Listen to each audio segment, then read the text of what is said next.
Good afternoon, everyone.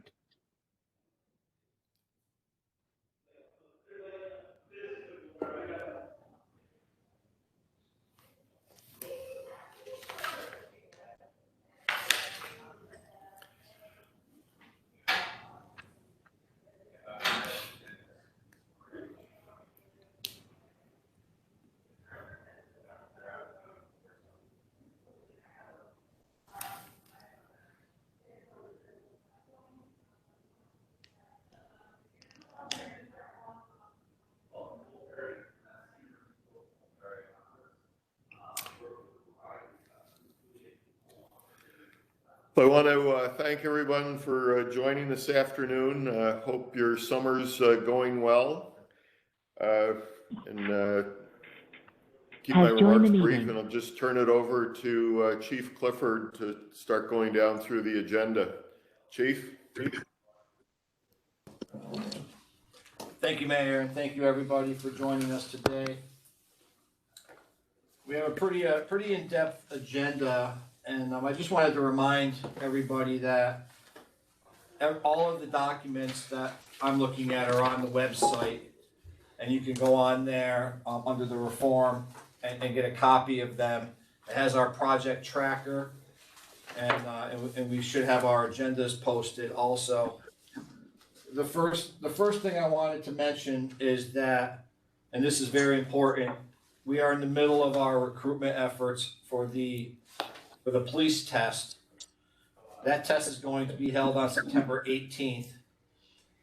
The last day to sign up for the test is August 2nd. So between now and August 2nd, we are doing everything that we can to recruit young men and women to take the test. We are assisting with signing up for the test, anybody that needs that. We are going out into the community and doing pop-ups where we're there for a couple hours at different locations, encouraging individuals to take the test. We are assisting them with them signing up for the test. Sign up can now be done electronically over the internet. You don't have to go down to civil service and get the paperwork and then return with your form of payment anymore. You can do it all online. I'm being told that you still have to prove and show proof through an official transcript of the college credits requirement, which is 30 college credits. But you can sign up for the test without attaching them. As long as you get those delivered to civil service before the test date, you will be in compliance and able to take the test. So, as we had mentioned last time we met, I'm encouraging each and every one of you, if you can, to identify at least one candidate and encourage them to take the test. If any of the candidates that you identify would like to get additional information, please refer them to us. You can call my office and we will put somebody in touch with them. If I have the ability, I will meet with them personally to encourage them to take the test. I'm going to be looking into the potential of putting together a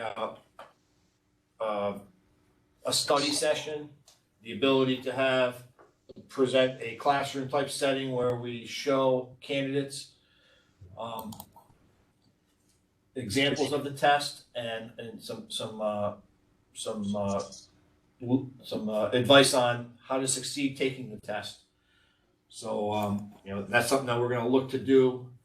It'll most likely happen on short notice, unfortunately, as we're trying to pull this together in the middle of summer when people are taking time off. But I am looking to do something like that if we can. Does anybody have any questions regarding that or any input that they wanted to add?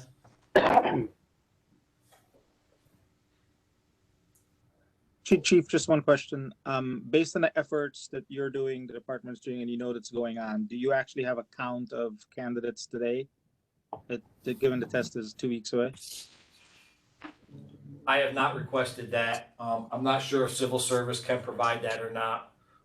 I'll see if I can get that. Yeah, it was more an informal question, just if, when the folks here on the phone and from what you're aware of, do we know if people, if any names have been lifted?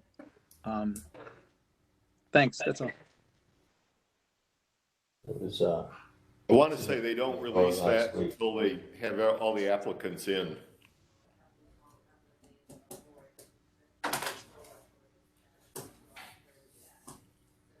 We are pushing it out on social media, Facebook, Instagram, Twitter. We are putting it out there, which our goal is to have one announcement per day that we can put out there. So again, I encourage anybody that's on social media to look for that, share it with your network to get the word out. And sorry, Chris, I meant the August 2nd deadline, not the test date. Apologize. Okay, yeah, the August 2nd deadline. That's the important deadline. Well, there's two important dates, August 2nd and then the actual test date. All right. Any other questions? All right. The next topic I wanted to go over, and this is a discussion, and I apologize, I do not have anything that I can share right now. It is on the internet if you wanted to Google it, but I'd like to talk about a program that I'm looking at, and it's something that I'd like some feedback from this panel on. And the program is called Police to Peace. Police to Peace, PEACE is the second part of that, and the idea is that we start referring to police officers in our community as peace officers. It's the organization is nationwide, soon to be going global, and they talk about how words matter and how in general people want to see peace. When the police officers show up at their house, the projection to them is that they're there to provide peace, and nobody wants to be policed. And the words peace actually have the ability to add a calming effect upon arrival to incidents in the eyes of the receiver, of the persons that are on the receiving end of the police showing up. So that's kind of where I wanted to have a discussion on what everybody is thinking about that concept, and maybe at least at a minimum, you Google it and you start looking into it a little bit more and get an idea. We can have a full conversation in our next meeting. I can even send out a PowerPoint presentation that I have that gives a little bit more information. But the concept is that where officers may wear on their outer vest a big Velcro patch that says police, what it'll say is officer, and right above it, it'll say peace. And if you're a sheriff's deputy, it says sheriff, and then above it, it says peace officer. Has joined That's the the meeting. concept. And I'm looking to get feedback from the community on what you think about that. I can tell you in full transparency that we have a little bit of a concern internally here about whether it would send the wrong message to the community that you're showing up and it says peace officer, that individuals in the community might not know we're the police. I'm not advocating for replacing police off of the cars or off of the badges. It's simply adding peace officer to the car. So it'll still say Schenectady Police on the car, but on the fender it would say peace officer. On your badge it would still say Schenectady Police, but then on the patch it might say peace officer. The additional concern that we have here in New York State is that peace officer is defined differently in this criminal procedure law than police officer. And by referring to the police as a peace officer, we would not want to be projecting that police officers now have less authority. Because in the CPL, peace officers do have less authority than police officers. So it gets a little bit complicated when you start diving that deep into it. But the initial concept I thought was worth discussing. And again, it's a non-committal discussion, but I just wanted to get some thoughts on what people were thinking about that. Of course, this is Moline, and you know how I feel about it because I spoke out about it before, and the connotation that comes with police. As you started out by saying, this is semantics, and semantics are very important for us, and that's how we communicate with each other. So I applaud this effort. Thank you, Moline. I think someone else raised their hand too. Yeah, Mike Munger over here.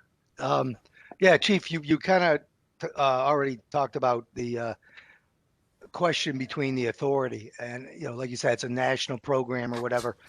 And a lot of states don't have peace officers, so there's not really that confusion. I just had my hand up because I wanted to make sure that point was raised.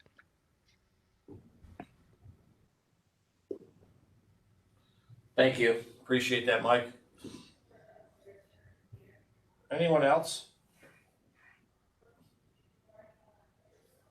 Chief, it's Marion Porterfield. So thank you for introducing the subject. I think it's something that's worth discussing, but I would want to, as you said, take a look at it and dive a little deeper into it. And as Mr. Unger just raised the point, if New York State has peace officers and what the implication is there. So if we could have a further discussion after having the opportunity to review that, I think that would be helpful. Okay.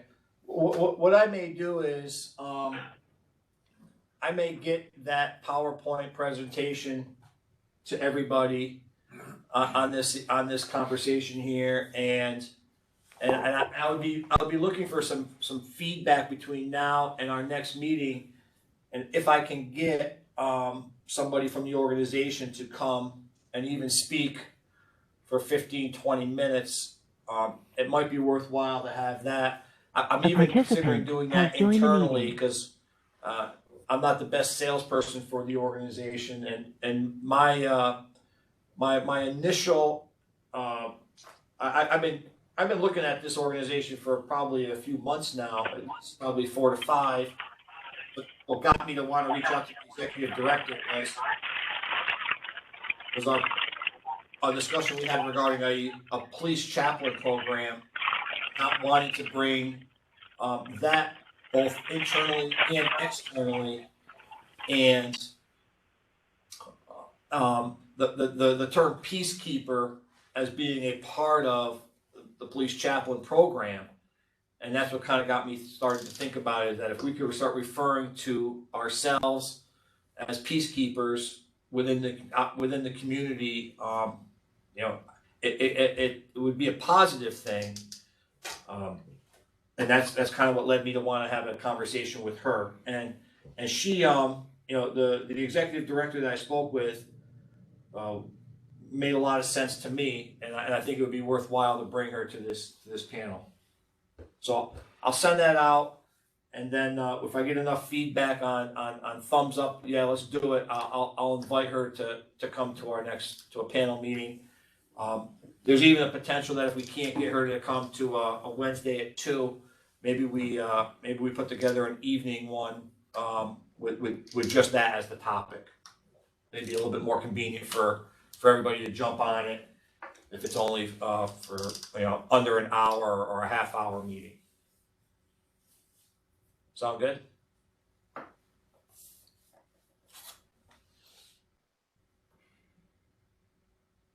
All right.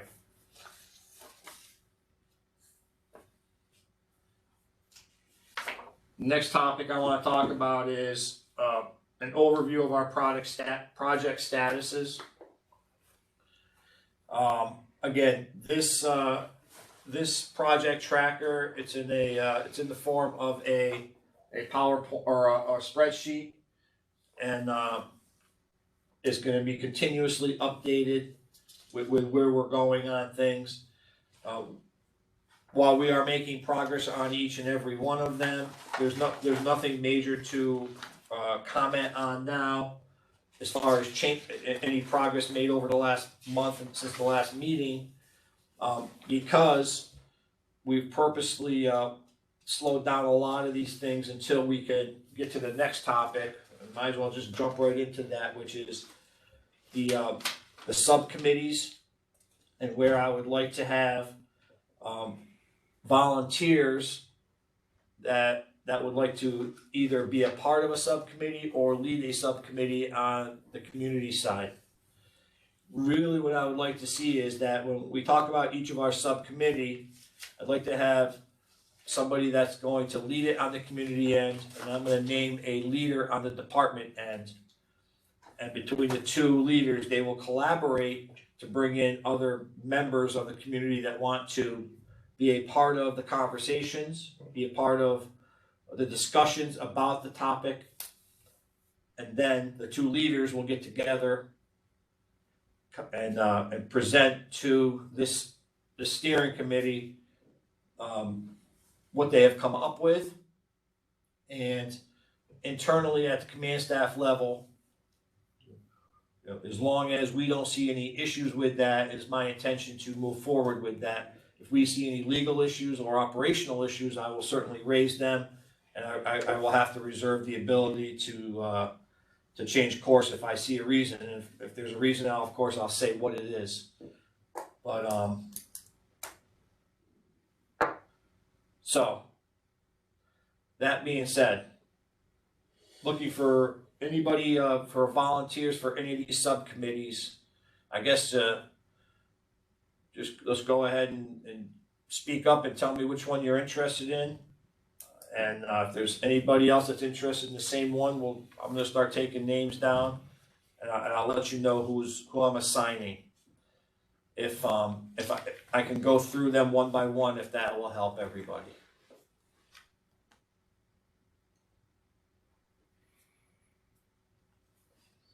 I'm going to start off with the response to resistance. You actually had someone volunteer for something on the chat. Okay. Didn't want to speak up, I guess. Yeah, I don't have the ability to see chats here. So Will, I think it was Will Rivas. So Will, you probably want to speak up then. Okay, Will. Yeah, I was trying to give him an opportunity to go down the entire list, so I figured I would just type into the chat, put it out there. All right. And so, Chief, quick before you start, and this is personal to me, I apologize. I'm not volunteering for anything, but I do have a question. I had missed the first meeting, so I'm assuming that this list of subcommittees came about from that discussion. Well, we prioritized four subcommittees that we want to get to right away, but in essence, from the project tracker, we've identified all of the recommendations that came from the steering committee conversations at the governor's directive, and I'm looking for additional feedback from the community on each of those recommendations. That's really what this is. Oh, okay, got it. So that's the key thing, because I saw that alignment kind of one for one with what the steering committee recommended. So what I'm hearing is that there was no big discussion around all but maybe four of these prioritized committees, but there's an alignment to what the steering committee recommendations were for each of them. Okay. Yes. Thanks.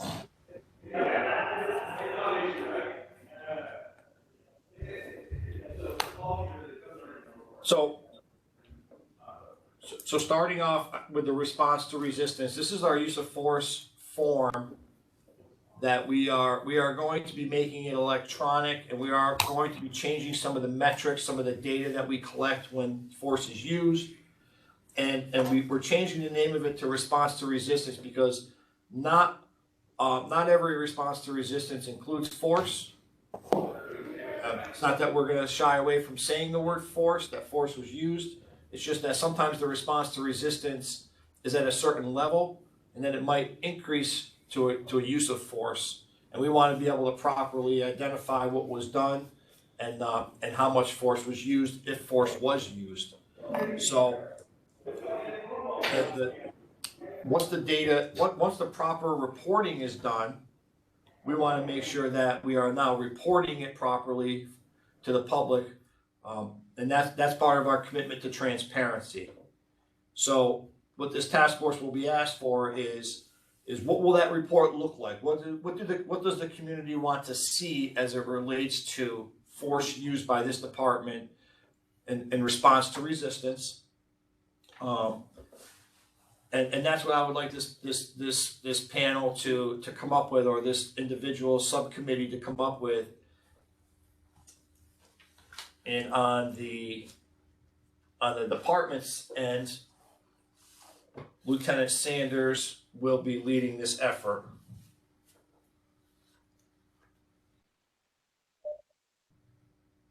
Chief, this is Sarah from the Fin Institute. I would just say that whoever leads this committee, we would definitely work with the members of the committee, providing our support and with the expertise we have on it. I mean, not in a leadership, but advisory. So I just put that out there as you guys make your decision.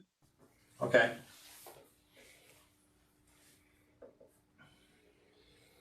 Okay. In the interest of going through all of these and letting everybody just absorb what I'm saying and maybe make a decision on, you know, if you want to get on one or two committees, but you're not sure which one you want to get on, I'm going to move on to the next one. If you know you want to be on it, go ahead and tell me.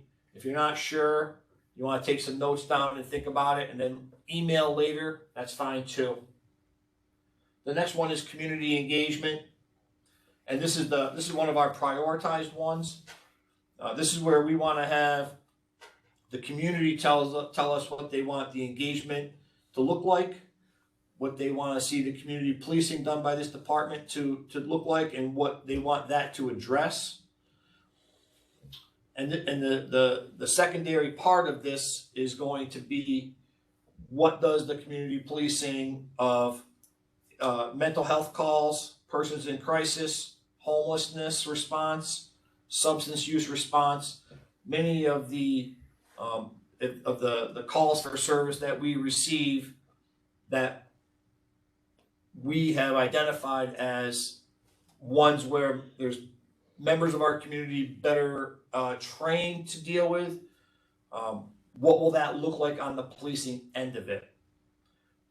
And one of the things that we have to keep in mind here is that the reason that police are dealing with these calls right now is sometimes, not all the time, but sometimes the persons that's going through these crises or these issues have a tendency to be violent. So that's why the police are called. Sometimes, not all the time. I would venture to say that the majority of the time they are not violent. It's the minority of the time.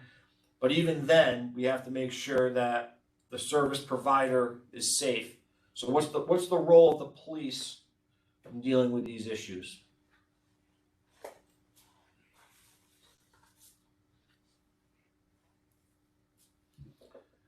Anybody interested in this one?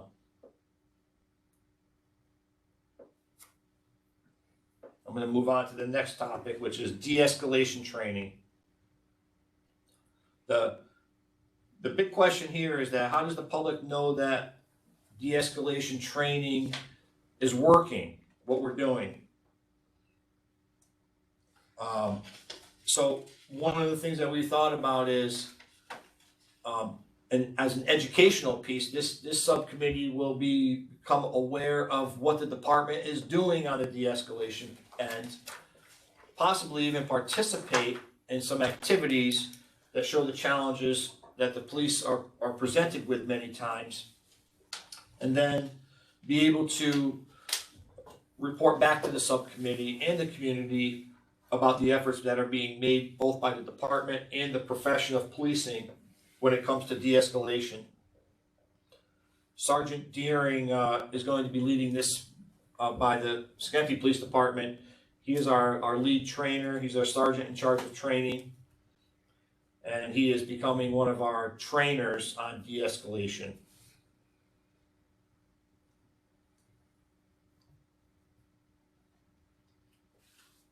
Anybody interested? All right. The next topic is weaponizing the police. This is a working group that will analyze what calls can be and should be diverted to other agencies. These are not, really what we're talking about is we're not necessarily talking about the ones I already mentioned, which is mental health, homelessness, substance use, but we're talking about calls that really just need mediation, that don't necessarily result in a crime being committed, but nevertheless, these are calls that might lead to somebody becoming violent, potentially, because if anger takes over. Then the other part of this is where anger is already taken over and they're calling the police in order to get back at the other party. And we see this many times. Neighbors call the police on each other. Parents may call the police on the children. Children may call the police on the parents. Two adults, for no other reason, may call the police on each other for some argument. So this is what we refer to as weaponizing the police. It has many, in addition to taking police out of service for preventing crime, many times on one side of the equation, it may send a negative connotation of the police to that party if they're being called on. Looking for it to get a group together that could begin discussions, again, with a police officer, where we can have discussions about what calls for service should be sent to possibly a firm like Mediation Matters, where we can work closely with saying, okay, these are the persons that should be, when they call the police on this call, we're going to refer them to this organization for remediation of the issue that they're calling about. Is Cheryl Valley on this call? Is Cheryl here?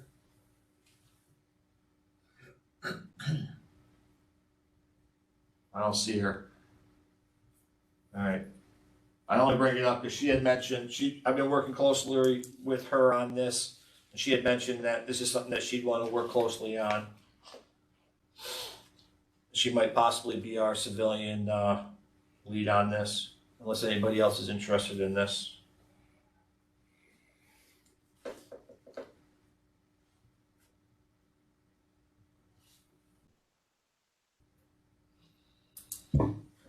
All right. Next topic is recruitment committee. Working with our affirmative action officer, Ron Gardner, and Lieutenant Mascherone. I actually have a whole team together right now for recruitment with the department to increase recruitment for the September 18th police test. Like to look at this team as a work in progress. Yeah, we're going to really ramp it up for the August 2nd deadline and the September 18th test. But that we're not going to stop once that happens. We're going to continuously recruit for the next test.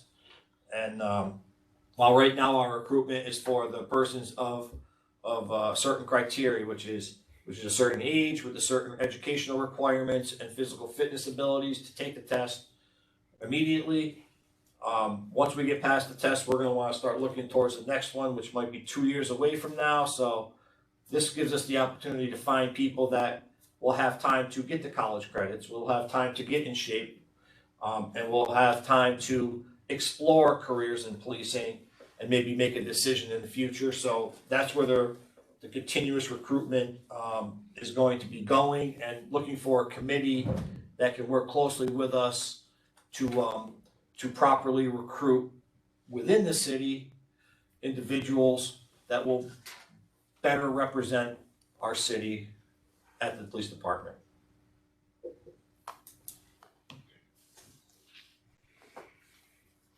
Any interest? All right. The next topic here is Civil Service Working Group. And this is really looking for a working group that could, again, get together and have a conversation about the challenges that present themselves with recruiting. And we may very well find that if we don't get enough volunteers, we may merge these two together. But there is a challenge with hiring, not only recruiting people to want to take the test, but then once the test is taken, there's challenges with qualifying to take the test, and then actually once the test is given and the results of the test come back, which is a very long delay, then the process we have to go through in order to go through that list. So really looking for a working group that could become educated on that process and really brainstorm on how it can be improved, and then work closely with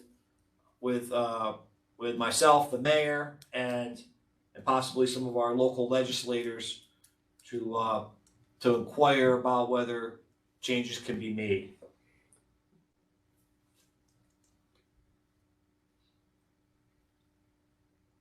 Or they should be made, for that matter.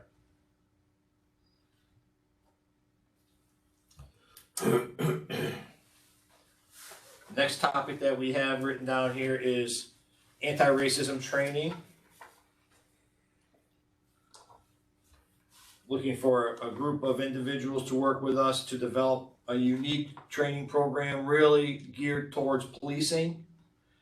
We need to identify a training source which is sensitive to all the needs and really needs of the department and the community, and work with the department to select the best fit that reflects the community's needs. So I have had a discussion with Reverend Harris. I'm not sure if she's on the call right now, about having the NAACP assist us with identifying a trainer. And that's about as far as we've gone with this, but I would like to have some more volunteers to properly vet who we're going to be bringing here for this training.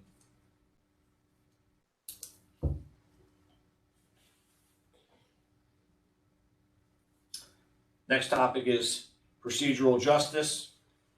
I made this a topic because it was a commitment to our recommendations to continue to push procedural justice on an internal basis, and to start working with it externally on the concepts within the community. We have two lieutenants here that are master instructors, Lieutenant Kelly and Lieutenant Antonovich, and they will both be leading this committee on our end and looking to recruit a subcommittee that may be able to help us bring this training to the community a few times a year, to those interested in learning the concepts of it.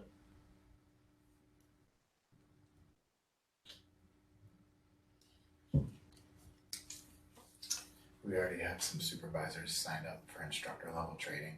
I don't know if you want to add that or not, but Go ahead and say that. One of the concepts that we thought would be a good idea is to provide instructor level training to supervisors, ultimately trying to give all sergeants the week-long class so that they would understand how best to implement procedural justice and reaffirm it throughout their shift. And we've begun that process by sending one sergeant from each platoon starting the end of this month with their first instructor level procedural justice class that both Lieutenant Kelly and I will be instructing in Utica.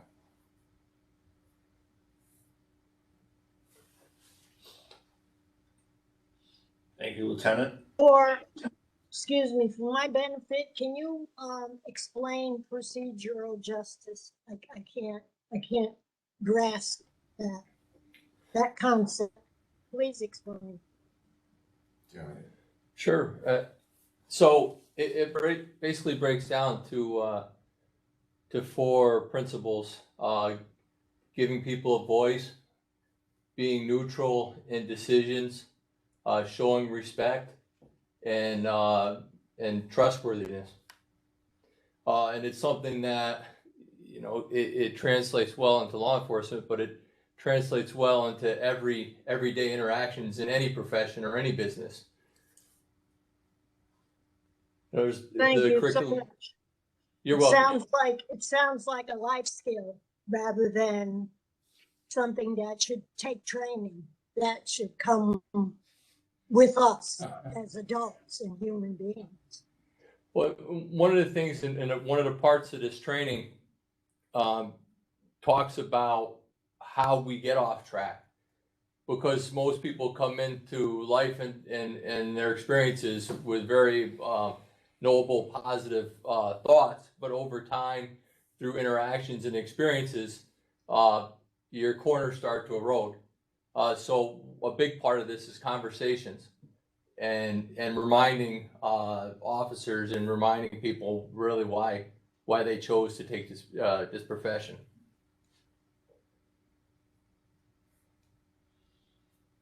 Good. Such a committee I would join. All right. Great. First volunteer. All right.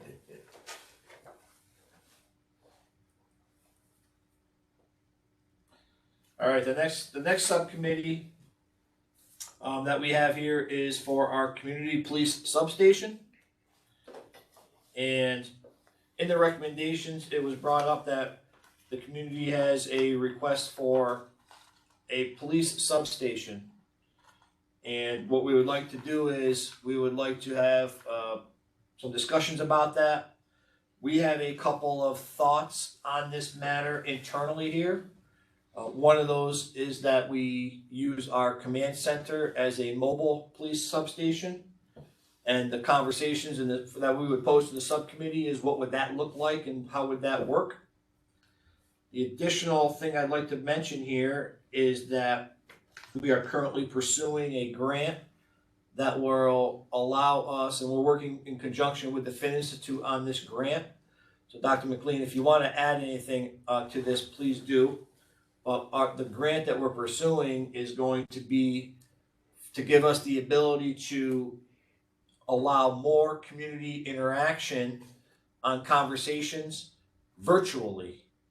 So as we progress out of this pandemic to where we all feel safe getting back in person to meetings, we want to keep the format that we have right now.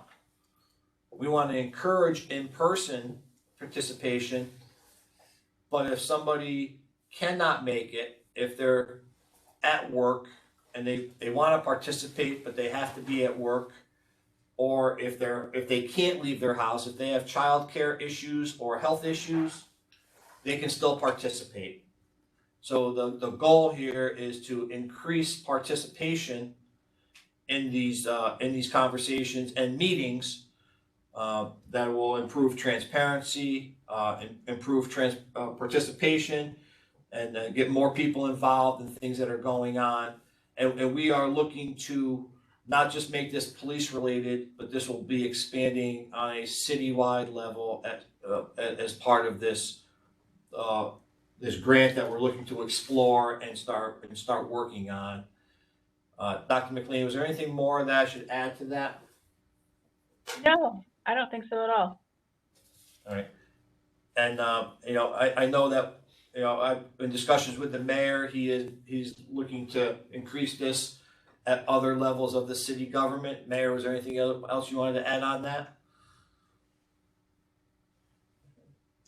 Oh, you're on mute, Mayor.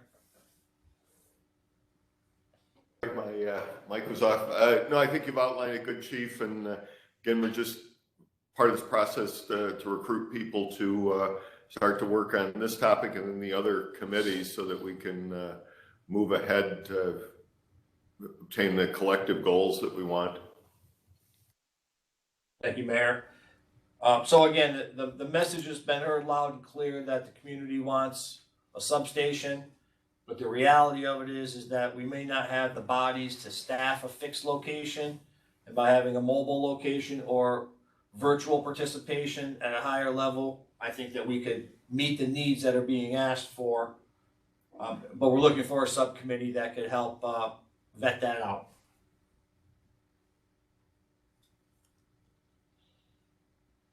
Chief? All right.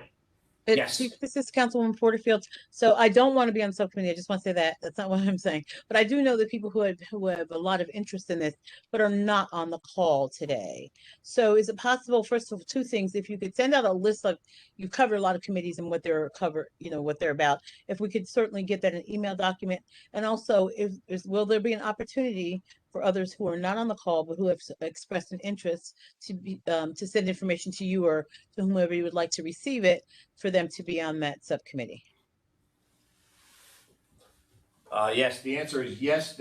Anybody that wants to participate, please send me email, and I will ask Carissa, who's on the call, but I believe she does not have the ability to communicate where she is. But I'll make sure that she does it, that we post this agenda. We'll email the agenda. We will post it on the website with instructions that anybody that's interested in participating to email both Carissa and the subcommittee, or the steering committee email also. As Carissa can hear us though, even if she can't speak. So she said the list was included. I didn't get a chance to look at the list. I just want to know if the list also included the brief descriptions that you're giving, because that would be helpful as well, not just the list. So, okay, so she said that the answer is yes. Yes, and maybe what we'll do is after this call, we'll take the time before we post it, and I'll just go through each and every one. And if there's more information that I spoke about, I'll add that to each list, because I am kind of reading off of a lot of what I'm saying is already on here, but I'm adding a few things. So, like for instance, for the police substation, I did not add the virtual piece to that, so I'll add that on there so that everybody's able to properly read it. Yeah, and with regard to that, I think that's a good kind of compromise, because some people are in favor and others have expressed that they are not. So I think to be able to have the mobile station would be a way of kind of meeting both needs. That's exactly what we were thinking, and hopefully we're successful with getting the grant, and that's going to not only allow us to purchase the proper equipment to get that done, but also the ability to actually track and measure the amount of community involvement pre and post plan.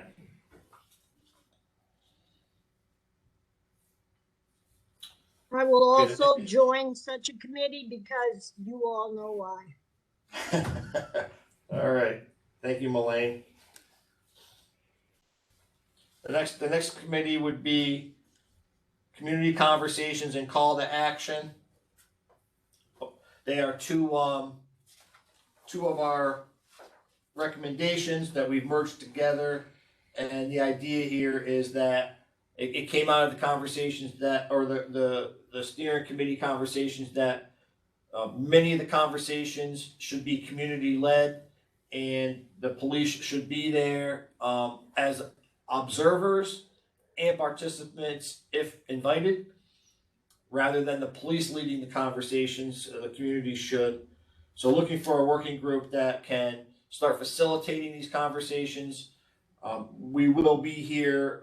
We will have both Lieutenant Mascherone and Sergeant Mannix of our neighborhood engagement unit as our leads to help facilitate those, basically do the workers if needed, but really looking for members of the community to take the lead on what they are, where they are, and then pass that information on to us with some direction on this is what we need from you for some assistance. Ideally, we'll grab some organizations in the community that could do a lot of the work and host them, and maybe even come up with the topics. I know that this was some that we had some interest in. Anybody want to raise their hand on interest in this one? Yeah, I typed in. That's what I typed in the group chat earlier. All right, thank you, William.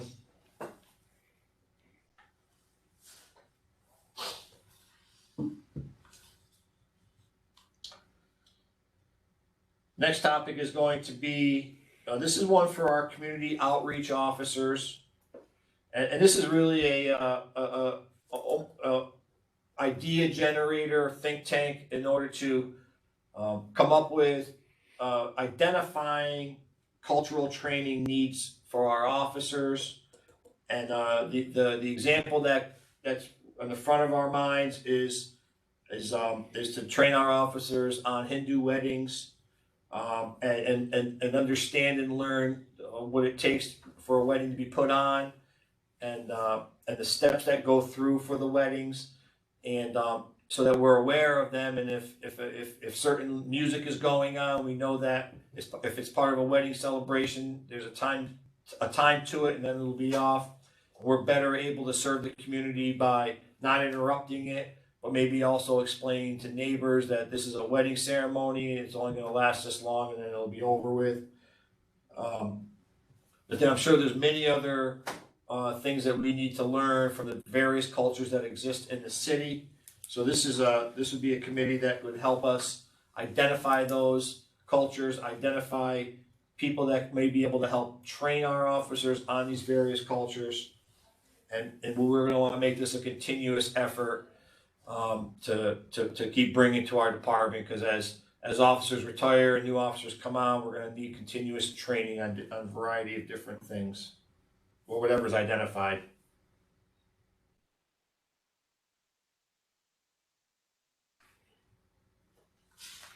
All right, two more topics. This one is going to be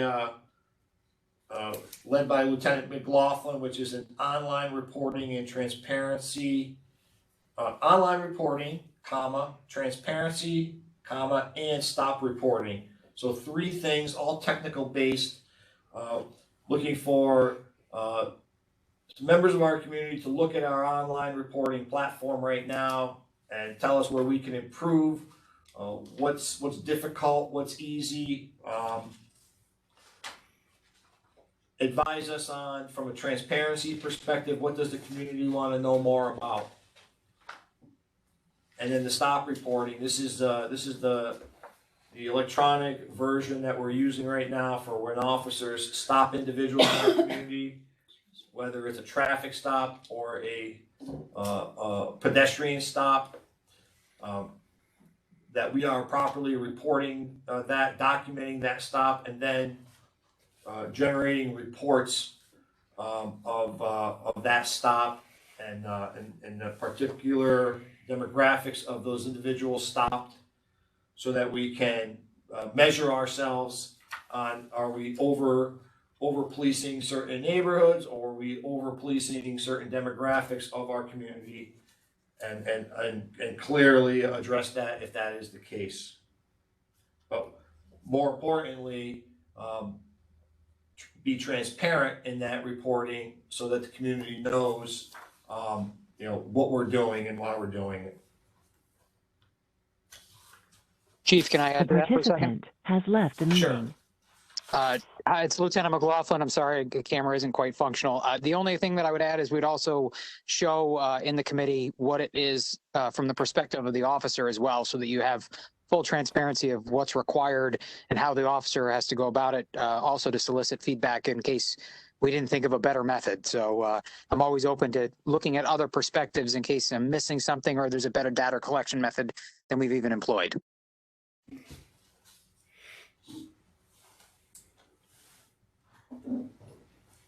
Thank you, Lieutenant. Okay, last one is looking for a subcommittee to help advise us on our Public Safety League. This is we're calling it Public Safety League because we are including all aspects of public safety in this. It's more commonly referred to as PAL, Police Athletic League, but we're calling it Public Safety League. But it's a team that we're putting together to build programs and engage our younger members of our community with police officers. This is to help build trust. This is to help get to know members of the community at a young age, which is going to pay dividends in the future on both sides, community members get to know the police get to know community members at a young age. And personally, from a level of, I just think it's a feel-good thing for police officers to be able to spend time with the youth of our community and do the things that are considered fun, like reading books, helping with homework, playing games, playing sport events, doing all the fun stuff, and really, getting away from the having to deal with the issues that just kind of drag you down to say, wow, nobody ever wants to be doing something like arresting somebody, but it always makes you feel better when you're making a positive influence in somebody's life. This is one of those things. So we're looking for ideas and really a support network to help support it, because even though it's a public safety league, it doesn't mean it has to be completely run by police officers. Police are simply going to be a part of the process, be involved in it, but we would like to have community members that are there with us doing it also. On our end, we have Officer Jacobs, who's in the room with us today, leading it on our end.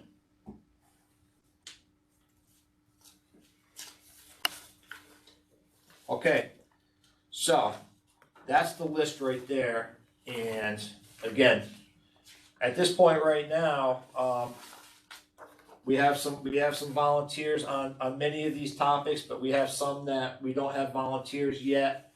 And I think that it's fair to say that we're going to continue to recruit volunteers for these, and each of these topics really aren't going to start moving forward until we get that team in place.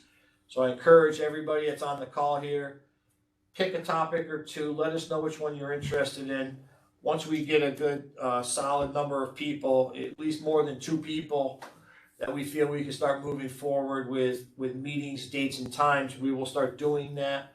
That will start, that will move us that will transition us from having a meeting now with possibly 25 people on one call once a week or once a month to maybe individual meetings that are shorter, and then we're going to meet maybe quarterly on status updates on where we're at, so we could really start making some changes on these. You're welcome to be a part of multiple groups. There's nobody on this call that's excluded from being on a group. Members of our city council are invited to be on these groups. Any person that's a stakeholder in the city is welcome to be on this group. Nobody's going to be excluded.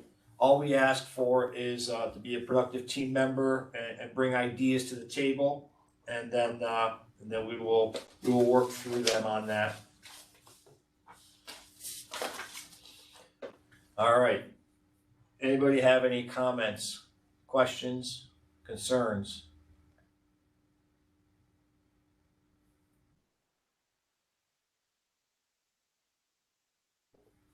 Nobody in here? No? All right. Well, it's 3 o'clock, so we're on time here.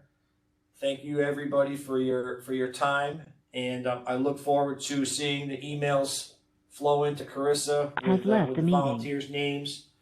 We will send out the next meeting date and time. I do apologize if August is a very busy time from people taking time off to a lot of things coming together on our end. We will try to stay committed to the 1 month time frame, but if it does have to be adjusted, I apologize in advance for that. But everybody enjoy your day, and hopefully a really nice, hopefully the weather gets better for the month. So thank you, everybody. Appreciate it.